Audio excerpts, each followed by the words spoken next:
বন্ধুরা, এখন আমি দাঁড়িয়ে আছি বনগাঁ থেকে বয়রা মেন রোডে। এটা শুধু একটা রাস্তা নয়, আমাদের রোজকার জীবনের লাইফলাইন। ভাবুন, প্রতিদিন এই রাস্তা দিয়ে হাজার হাজার বাস, অটো, বাইক, ট্রাক চলাচল করে। মানুষের কর্মজীবন, ব্যবসা, সবকিছু এই রাস্তার ওপর নির্ভরশীল। কিন্তু দুর্ভাগ্যের বিষয়, আপনারা দেখতেই পাচ্ছেন, রাস্তাটা এখন পিচের নয়, ইটের রাস্তায় পরিণত হয়েছে।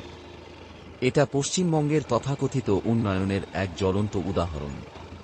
এই রাস্তা দিয়ে গাড়ি চালানো কতটা কঠিন, তা আপনারা না দেখলে বিশ্বাস করবেন না।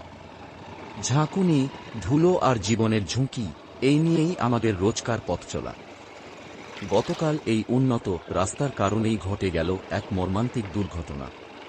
একটি বাস নিয়ন্ত্রণ হারিয়ে উল্টে যায় এবং ঘটনাস্থলেই মারা যান বাসের চালক।